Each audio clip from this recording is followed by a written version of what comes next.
এনে ঢুকে যাচ্ছে যাক এই জিনিসটা সাইনবোর্ডে ঢুকতেছে না হচ্ছে তো ছোট করে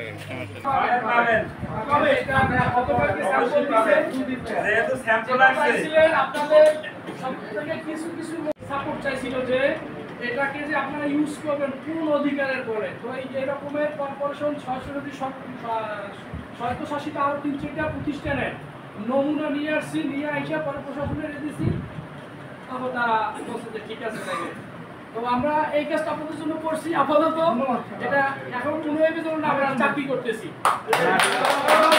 তো আহ্বান জানাইছি আপনি আমাদের অ্যাসোসিয়েশনে আসেন, এফডিসি বর্তমান প্রেক্ষাপট নিয়ে আপনাদের কিছু মতামত দিবেন, গুরুত্বপূর্ণ মতামত দিবেন, আমরা কিছু কথা বলবো যে আমরা কিভাবে সামনের দিনগুলো আগাইতে পারি।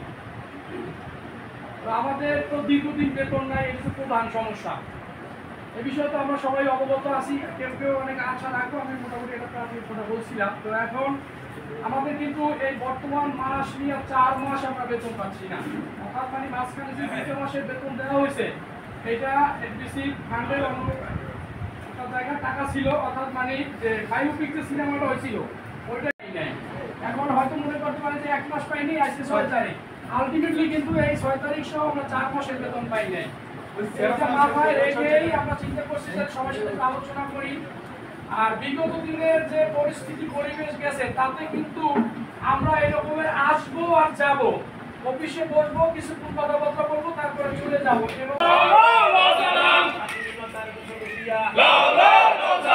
মুক্তিযুদ্ধের নায়ক জিয়া, মুক্তিযুদ্ধের নায়ক জিয়া, দেশ গড়েছেন শহীদ জিয়া, জিয়া ফিরে পেশে আসবে, ফিরে বাংলাদেশে আসবে, ফিরে বাংলাদেশে জিয়া ফিরে পেশে। সময় মতো বেতন দাও, সময় মতো বেতন দাও, সময় মতো বেতন দাও, সময় মতো বেতন দাও, সময় মতো বেতন দাও, ইলেকশন ইলেকশন শ্রমিকের ইলেকশন, শ্রমিকের ইলেকশন, সময় মতো বেতন দাও, সময় মতো বেতন দাও, সময় মতো বেতন দাও, action action direct action, action action direct action, সময় মতো বেতন দাও।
আমরা একটু সম্মানিত এমডি মহোদয়ের সাথে একটু কথা বলে আসি আর আমাদের মৌখিক দাবিগুলো তাকে বলে আসি।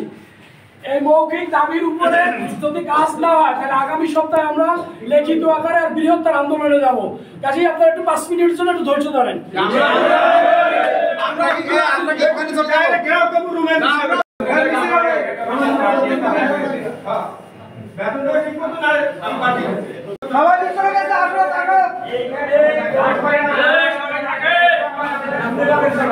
আমরা আছি।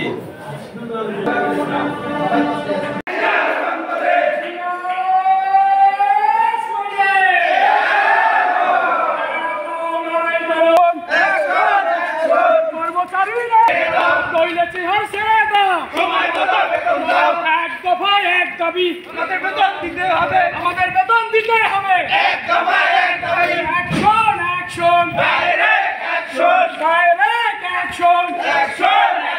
কর্মচারীর অ্যাকশন, সাইবুল ভাইয়ের অ্যাকশন, ফজলু ভাইয়ের অ্যাকশন, সবার সেনা অ্যাকশন, অ্যাকশন টু অ্যাকশন।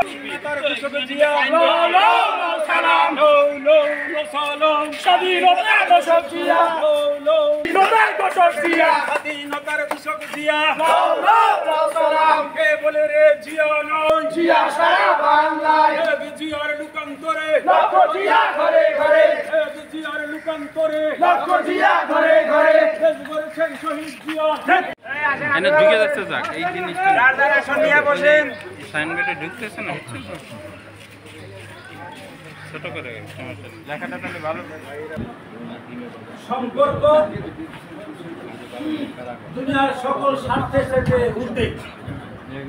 এক দেশের থেকে আরেক দেশে দেশের যে মায়া তার সাথে বেশি ঊর্ধ্বে। দেখেন না সম্পর্কের টানে সেই সৌদি আরব থেকে বাংলাদেশে চলে আসে, আসে না? বন্ধুরা আমার, শ্রমিক নেতার সাথে সম্পর্ক রাখতে হবে। আজকে এই সম্পর্কের জুড়ে আপনারা সকালবেলা ঐক্যবদ্ধ হয়েছেন। একটা কথা আছে, 10-এর লড়ি 1-এর বোঝা। আমরা ঐক্যভাবে না গাইতাম তাহলে দেশের স্বাধীনতা হইতো না। উনি যখন ঘোষণা করলেন 25শে মার্চ 1971-এ শেখ মুজিবুর রহমান সারেন্ডার করলেন বিফোর পাকিস্তানি বাহিনীর কাছে, শহীদ প্রেসিডেন্ট জিয়াউর রহমান দেখলেন এখন কি হবে, অন্ধকার। তৎকালে হি ওয়াজ মেজর, উনি সাহস করে এগিয়ে গেলেন নেতায়, বললেন I am major Ziaur Rahman, declaring the independence of Bangladesh, বাংলাদেশের স্বাধীনতা ঘোষণা করছি। এই ঘোষণার পরিপ্রেক্ষিতে আমরা ঐক্যবদ্ধ হলাম। আজকে ডাক দিয়েছিল ছাত্র জনতা, তাদের ডাকে আমরা ঐক্যবদ্ধ হয়েছিলাম। তার ফলশ্রুতিতে 5ই আগস্ট পৃথিবীর সর্বশ্রেষ্ঠ স্বৈরশাসক সেই ফেরাউন, সেই নমরুদ, ওদের থেকে বেশি স্বৈরশাসক হাসিনা হয়েছে। আমি মনে করি সামনে আগত দিনে সভাপতি সাইবুর রহমান চৌধুরী, যার পিতা ছিলেন এই ইউনিয়নের সভাপতি, তার দুঃখ নেতৃত্বে জিএম সাইদুর রহমান বরিশালের টাইগার, বরিশালের সূর্য সন্তান আমি মনে করি, শ্রমিকদের দাবি দাওয়াতের সূর্য সন্তান, ওনার নেতৃত্বে আমরা ঐক্যবদ্ধ। আপনাদেরকে ফাইন্ড আউট করবেন স্বৈরাচারের দূষণ যারা মাথা উঁচু করে দাঁড়াতে চায়। আমি বলতে চাই আপনারা এখন শীত নিদ্রায় থাকবেন, ঘুমিয়ে থাকবেন, মাথা তুললেও মাথা নাড়া দিবেন না। মাথা নাড়ানোর সময় এখন আপনাদের নেই, মাথা নাড়া দিতে দিব না। বিগত 5 আগস্টে আপনাদের পতন হয়েছে, আর সেটা মনে রাখবেন। কোন প্রকার চালাকি করবেন না, দালালি করবেন না। আমাদের জিএম সাইদুর রহমান এবং সাইবুর রহমানের নেতৃত্বে ফাটল ধরাবার চেষ্টা করবেন না। যদি করেন পরিণাম ভালো হবে না। এই আহ্বান রেখে ভবিষ্যতে আপনাদেরকে ঐক্যবদ্ধ থাকার আহ্বান রেখে ওনাদের নেতৃত্ব মেনে নিব আমরা। এই কথা আহ্বান রেখে আপনাদেরকে সুস্বাস্থ্য কামনা করে আপনারা চাকরি করেন। কোথাও কোনো জিয়া সৈনিক প্রতিবন্ধকতা সৃষ্টি হলে জানাবেন, তাৎক্ষণিকভাবে ইউনিয়নে বিচার দিবেন। আমরা আছি, ইউনিয়ন আছে। আপনাদেরকে ধন্যবাদ। আল্লাহ হাফেজ। আমাদের সঙ্গে মিস্টার গ্যালারি আপনাদের উদ্দেশ্যে কিছু কথা বলবেন, কনক্লুশন বক্তব্য দিবেন। জনাব জিএম সাইদুর রহমান, আমাদের প্রাণের নেতা, ইউনিয়নের সেক্রেটারি জিএম সাইদুর রহমান সাহেব কথা বলবেন। ধারণ করে দ্বিতীয় দফা এসে এই অ্যাসোসিয়েশনে বসছেন। মাঝখানে আমরা অফিস বিল্ডিং সহ বিভিন্ন জায়গা আমাদের দাবি দেওয়া সংক্রান্ত কথা নিয়ে মিটিং করেছি। এক ফাঁকে আপনাদেরকে অপেক্ষায় রেখে আমরা সম্মানিত এমপি মহোদয়ের কাছে দেখা করে আসছি। আমরা চাইছেন আমাদের সম্মানিত সভাপতি সাহেব সহ, তো ওনার সাথে আমরা 3টা দাবি দিয়ে আসছি। প্রথম 5 মিনিটে তো বেশি কথা বলি, শুধু 3টে দাবি দিচ্ছি। সেটা এইখানে বসে যেটা আলোচনা হয়েছে যে স্যার আমরা আমাদের কর্মসূচি নিয়ে আমরা আমাদের অ্যাসোসিয়েশনে বসছিলাম। আমরা একটা মিছিল সহকারে আপনার এখানে আসি, মৌখিকভাবে 3টা দাবি দিয়ে যায়। এই দাবিটা দ্রুত সম্ভব বাস্তবায়ন করবেন। এই দাবি যদি দ্রুত সময়ের ভিতরে বাস্তবায়ন না করেন তাহলে আমরা লিখিত আকারে দিব, পাশাপাশি আমরা বৃহত্তর আন্দোলনে যাব। বৃহত্তর আন্দোলনে যাওয়া বা লিখিত আকারে দেওয়া বা ইলেকট্রনিক্স মিডিয়ার সাথে সাংবাদিক সম্মেলন করা, আলটিমেটলি এফটিসি অথবা প্রশাসন বা ম্যানেজমেন্ট বা আপনার সম্মানহানি হবে। এই বিষয়ে এদিকে না গিয়ে আমরা সরাসরি আপনার কাছে আসি এই প্রস্তাবটা দেওয়ার জন্য। উনি বলবো যে ঠিক আছে বলেন।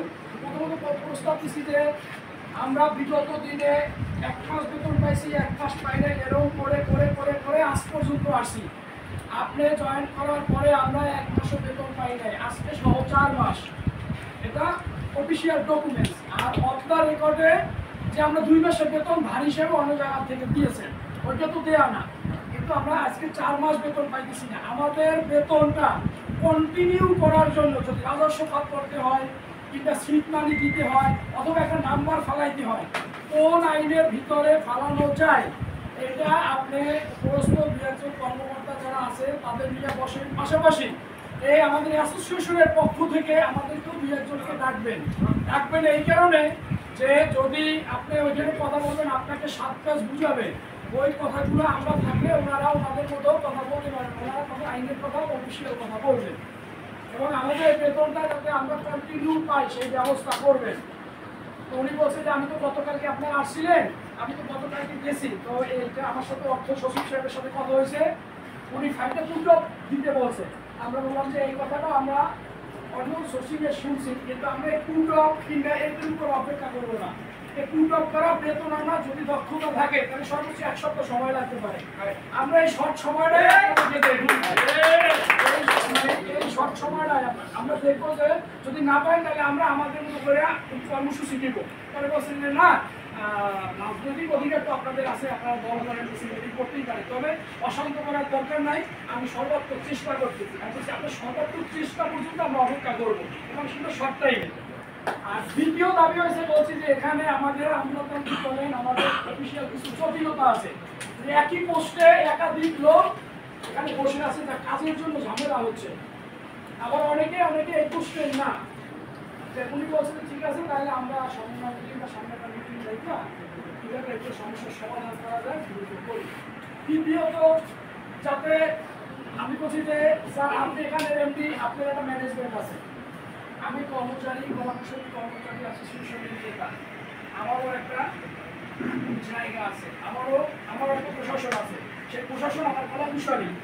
এই কলাকুশলী যদি অনাহুতভাবে ক্ষতি হয়, তার ছুটি, তার বদলি, তার প্রমোশন ইত্যাদি ইত্যাদি কিছু জটিলতা হচ্ছে, এই কাজগুলো যাতে ভবিষ্যতে না হয়। যদি হয় যেখান থেকে হবে সেখান থেকে আমরা আন্দোলন শুরু করব। আমি তিনটা কথাই আমাকে আশ্বস্ত করতে বলছি ঠিক আছে, এত হাঁটাইতে যাওয়ার দরকার নাই, আমি দেখতেছি আপনারা তাড়াতাড়ি সুফল দেখবেন। আমাদের সুফল জন্য যুগ বছর মাস অপেক্ষা করার আমাদের সুযোগ নাই।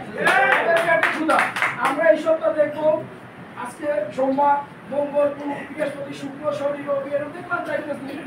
রবিবারে একটা নোটিশ দিয়ে সোমবার বা মঙ্গলবার বা যথাসময়ে রাখবো।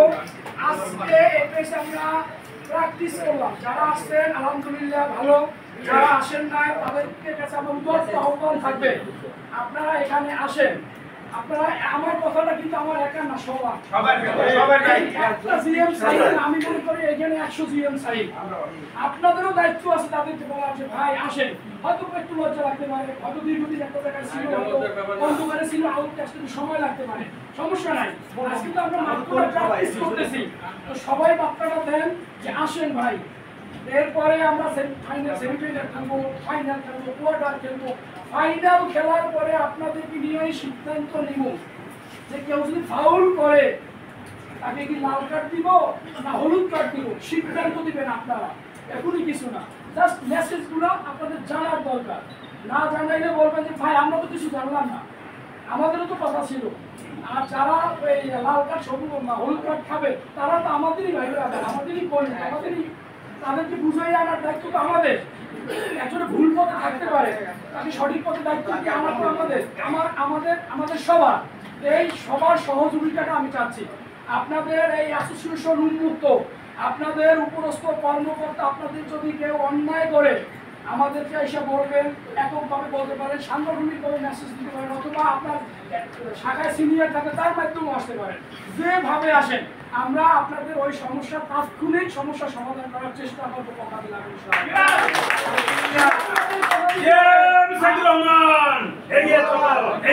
আমাদের শুধু একটাই এনশিওর করেন যে ভাই আমাদের এই ডুবন্ত তরিটা জায়গায় তৈরি আপনাদের সবার দরকার। আমরা এখানে লং টাইম চাকরি করবো ভাই, রাজনীতি আমার পেশা না, তবে রাজনীতি আমার বংশে আছে, আমার রক্তে আছে।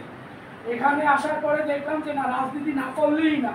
ওই যে আমাদের হান্নান স্যার একটা কথা বলে গেছে যে ইতিহাস টানবো। আমি ইতিহাস অতীতে বিশ্বাসী না, অতীতকে শেষ রাখিয়া বর্তমানকে বুকে ধারণ করে ভবিষ্যৎকে নিয়ে লড়বো, আগাবো। এটা হচ্ছে আমার ট্রেডিশন, এটা আমার চিন্তা চেতনা। এই বর্তমানের ভবিষ্যৎ চলতে হলে যে ট্রেনটা আমরা সেই ট্রেনের যাত্রী আপনারা সবাইকে দরকার। কে ছোট, কে বড়, কে মালিক, কে সুইপার, কি এটা দেখার বিষয় না। আমরা সবাই একই প্ল্যাটফর্মে, আমরা জাতীয়তাবাদে বিশ্বাসী। জাতীয়তাবাদ মানে কিন্তু বিএনপি না, এই কথাটা সবাই বুঝতে হবে। জাতীয়তাবাদ মানে আমরা মানুষ এবং জাতীয়তাবাদ কিন্তু আওয়ামী লীগ না, এটা কিন্তু না। জাতীয়তাবাদ মানে সমষ্টিগত গণতন্ত্র, সেই জাতীয়তাবাদ সবার ভিতরে থাকতে হয়। এই জাতীয়তাবাদকে লালন পালন করে আমরা জাতীয়তাবাদী বিএনপি শ্রমিক দল বলে এটার আদর্শে বিশ্বাসী। কেউ 100%, কেউ 50%, কেউ 30%। তবে যারা চাকরি করেন তাদেরকে মোটামুটি 25% হলেও এই বিশ্বাস ধারণ করেই চাকরি করতে হবে। কারণ আমি স্রোতের বিপক্ষে আগাইতে পারবো না। আপনি বিএনপি ভালো লাগে না, আপনি ভোট অন্য জায়গায় দিয়ে সমস্যা তো নাই, কিন্তু এই ক্যাম্পাসে আপনার এই নেতৃত্ব মাইনে চললে কি হবে? আপনি সুযোগ দিবেন, আমাকে সুযোগ দিবেন, কর্পোরেশনটা অনেক আগাবে। আর বিচ্ছিন্নভাবে আমার দ্বিমত পোষণ করবেন, আপনি নিজে ব্যক্তিগত ক্ষতিগ্রস্ত হবেন, আমাদের দৃষ্টিতে একটু খারাপ লাগবে। আমরা কিন্তু আপনাদের দুই চারজনের জন্য ছেড়ে থাকবো না, আমরা ছেড়ে থাকার লোক না। এটা ইতিমধ্যে কিন্তু আপনাদেরকে প্রমাণ করছি যে বিগত দিনে 862 জন নেতৃত্ব দিয়েছিলাম এই হান্নান মজুমদারের নেতৃত্বে। নুরুল নবী সাহেবের সাথে নির্বাচন করার কেউ ক্ষমতা ছিল না। শামসু ভাই ডাকছে, শামসু ভাইয়ের নেতৃত্বে আমি তার আপনি শক্তিশালী করা বলেন। আমার যারা আচরণগত, বিশেষ করে 2004 সালে যারা চাকরি হয়েছে, এটা ছিল আমার সবচেয়ে বড় শক্তি যে রাজীব সাহেব চাকরিগুলো দিয়ে দিয়েছিল। এরপরে রাজীব সাহেবের ভালোবাসার কিছু 25 জন ছিলেন। এরপরে 2000 সালে যাদের চাকরি হয়েছে, অর্থাৎ মানে উদীয়মান, মানে ইয়ং যৌবনের কালে যে থাকে, এই লোকগুলোর ভালোবাসা পাই সর্বোচ্চ ভোট পাই 2-3 বার করে এক বছর নির্বাচিত হয়েছে। ভাগ্যের নির্মাণ পর্যায়ে প্রেক্ষাপট চেয়েছে, সে লাভ অভ্যাস অন্য কিছু না, কিন্তু সেই ভালোবাসার দাবি নিয়ে আপনাদের কাছে আমি দাঁড়াচ্ছি যে ভাই সেই ভালোবাসা কিন্তু দিয়েন। সেই ভালোবাসা কিন্তু কখনো আমাদের লোকগুলো বিভিন্ন জায়গায় আমরা সেভ করছিলাম, এর ভিতরে 2-1 জন আছেন, অনেকে চলে গেছে, কেউ ভাই আছে, কেউ ভাই ছিল। মিথ্যা বলছে কিনা বলেন? সবাই কিন্তু কথা কিন্তু বলতেছে না, তার মানে কি আমি যে কথা বলছি মনে হয় মিথ্যা? যেসব লোকজন যেসব জায়গায় যাওয়ার কথা ছিল ওইসব জায়গায় আমরা তাদের প্রাপ্যতা সম্মানিত জায়গায় বসাইছি। আর ভাই এফডিসিতে কেউ তো টাকা পয়সা চায় না, এটা যে আস্থায় সম্মান চায়, সেই সম্মানটা কিন্তু আমরা তখনও করছি, এখনো টুকটাক করছি। এই আপনারা যখন আমাদের সাথে ছোটো ছোটো করে এখন বড় হয়েছে না, একটা সময় টোটাল 100% আসবে না, তখন যার যার প্রাপ্যটা দিতে আমাদের জন্য সুবিধা হয়। আপনি 10 জনের খাবার নিয়ে 12 জনকে 15 জনকে খাওয়াইতে পারবেন, আর 10 জনকে খাবার নিয়ে যদি 3 বের করে বসান, 3 জন করে, লাস্টে একজন পাবে না। আমরা রাজনীতি করতেছি সবাইকে নিয়ে, যে 10 মিলে করি কাজ, হারি জিতি নাহি কাজ। কেউ খাবে যে কেউ খাবে না তা হবে না। সবাইকে কম বেশি যে যার যোগ্যতা, যে যার অবস্থান থেকে সুবিধা দিয়েই আমরা আসলে আগাইতে চাই। এটা কিন্তু একদম পরিষ্কার ভাষায়, একদম দিনের আলো সবাই সামনে রেখে কথাগুলো বলতেছি, মনের থেকে বলতেছি। এই মুখে যে কথা, অন্তরেও সেই নাকি কথা। রাজনীতি যারা করে তারা কিন্তু তাদের কোনো নীতি থাকে না। রাজনীতি পৃথিবীর, বাংলাদেশের, পৃথিবীর সবচেয়ে খারাপ জিনিস, এটা আমি ওন করি, এটা আমি জানি। তারপরেও নিজেকে যতটুকু সম্ভব ভালো রেখে, সৎ রেখে, মিথ্যাকে বাদ দিয়ে যতটুকু করা যায় আমি ততটুকুই করবো ইনশাআল্লাহ। সেদিক হয়, শতভাগ পারাও যায় না। কিন্তু আমি এমনটা না যে আপনাদের কাছে 20% বলে 100% নিলাম, তা কিন্তু না। আমি আমার জায়গা থেকে আল্লাহকে হাজির নাজির সাক্ষী রেখে যতটুকু নিজেকে সত্য রাইখা, ভালো কাজ করা যায় ততটুকু ইনশাআল্লাহ করবো। আপনারা সবাইকে বলেন যে আমরা সবাই একই প্ল্যাটফর্মে আসি। এই অ্যাসোসিয়েশনটা আমার একা না, হয়তো আমি আসি কালকে একজনে যাবে, একটা নাম্বার নিয়ে আসি, হয়তো প্রজন্ম থেকে প্রজন্ম, যদি মনে করেন প্রেক্ষাপট চেঞ্জ হয় আবার, তখন আবার যারা আসবে আমরা থাকবো না, তারা কি এই লাইনে দৌড়াবে না? তারা তখন এফডিসির সাথে, তাদের সাথে তখন আবার ওই লাইনে দৌড়াবে। বিষয়টা তেমনই। এই জিনিসটা আমরা যাতে না ভুলি। আমি 2 বছর আমি তো আগেও বলছিলাম যে ফাইল তো নড়ে না। আমি কালকে তো নড়ছে স্যার, হ্যাঁ কালকে নড়ছে, অর্থাৎ মানে আমাদের ফাইল যে নড়ে না এটা তুমিও জানো, দেখো অনেকেই জানে, আমরাও জানি, আমরা ভালো জানি। ওই জানি দেখে কালকে ইনস্ট্যান্ট এমনিসারে বলছি যে স্যার আপনি ওইখানে তারপর 2 ঘন্টা ডিউটি করবেন। যাদের ওইখানে পাস নাই ঢোকার, যাদের মুরাদ নাই, তাদেরকে নিয়ে দরকার নাই, আপনি 3 নম্বর হেলালের নিয়ে যান। কারণ হেলাল সাহেব এটা নিয়ে অনেক নাড়াচাড়া করছে, যেটা আমাদের ডিএফ যেখানে যাওয়ার যোগ্যতাই রাখবে না, ডিটি যাওয়ার সেখানে কিন্তু হেলাল যাইতে পারে। কারণ ছোট অফিসার হইলে, ছোট কর্মচারী হইলে কিন্তু মানে দোষের কিছু না। যেমন তুমি অনেক ডিউটি করছো, তুমি অনেক তথ্য সেটা অনেক সচিবও জানে নাই, এটা আমরা জানি। আর 15 বছরের জটিলতা এত রাতারাতি পরিবর্তন হবে না। সব জায়গায় সংস্কার হয়েছে, শুধু তথ্য মন্ত্রণালয়ের এফপিসি সিঁড়ি, যেটা এফপিসি যে 3-4 ডিএস থাকে, এইটা আমাদের এফপিসি এইটা সংস্কার হয় না। এটা সংস্কার হলে আরো আমরা আরেকটু করতে পারবো। আর এই 15 বছরের জটিলতা এত তাড়াতাড়ি শেষ হবে না ইনশাআল্লাহ। নেক্সট টাইমে যখন দলীয় সরকার আসবে